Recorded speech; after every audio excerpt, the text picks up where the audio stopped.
I would start off by emphasizing that there really needs to be a partnership, and the partnership needs to be between the public sector, the private sector, and the local institutions. And when I say local institutions, I mean the colleges, universities, the infrastructure around the markets.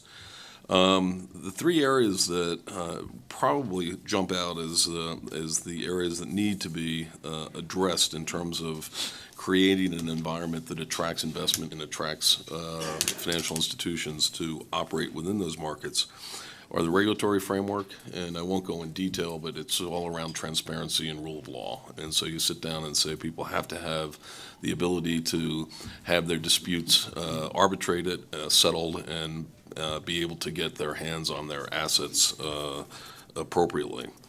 You need to look back and say each of these markets has to have liquidity, and so it has to become an infrastructure that is world-class, a payment system that's world-class, and that frankly there's an ease of execution and a clear understanding of the for instance, the tax system. So it can't be complex. It has to be fairly straightforward, and people have to feel comfortable coming in and out of the markets. It's not a question of hot money coming in and then leaving.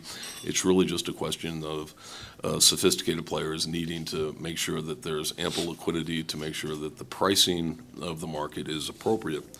And then it's skills development. I mean, when you look at the underlying skills, I think the public and private sector have to work with the school system to make sure that we're producing the lawyers and producing the accountants and producing people with a clear understanding of the financial modeling that you can have that apply across the board. And frankly, that's an area where Citi can actually be very helpful. Citi has a history of training a tremendous number of people outside of our own institution, whether they're from the central banks or whether they're from other financial institutions, and that's something we will continue to do. The two other points that I would just make very briefly is that one, and I think the minister mentioned this, is that particularly in a continent like Africa, I think you have to look at the regional development.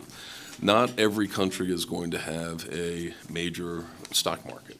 Not every country is going to be a center of liquidity, for Africa. And I think to the degree that the countries can regionalize and say, all right, it makes sense that they're going to be a major institution. And I look at Western Europe as an example where London emerged as the major financial center. It's not to say there's not other financial centers throughout Western Europe, but London is the principal financial center. And I think that is going to have to be something that should be talked about at a policy level, and it shouldn't be something in which people are competing against. They should, sit back and say, all right, this is how we're going to develop the market going forward.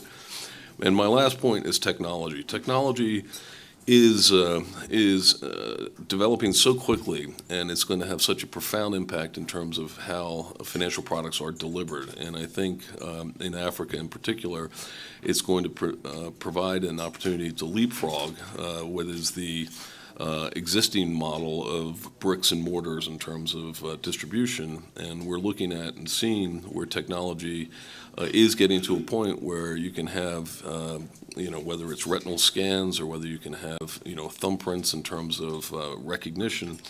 Once you get to that point in time where people in the banking system can identify who the client is and who is transacting on their mobile device, I think you're going to see that financial services will be available to the entire continent in a way that they're not available today.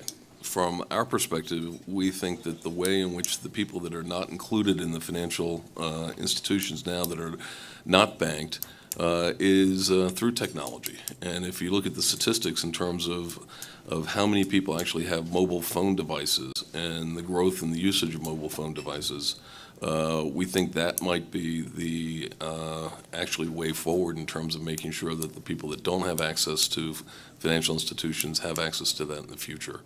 And from a regulatory point of view, it's all about making sure that you know what's the transaction's all about. So from an anti-money laundering perspective and others, it's critical to be able to identify who that individual is. And we're very optimistic that that technology is literally around the corner. And I think that could be a game-changing event in terms of providing financial services to the much broader population.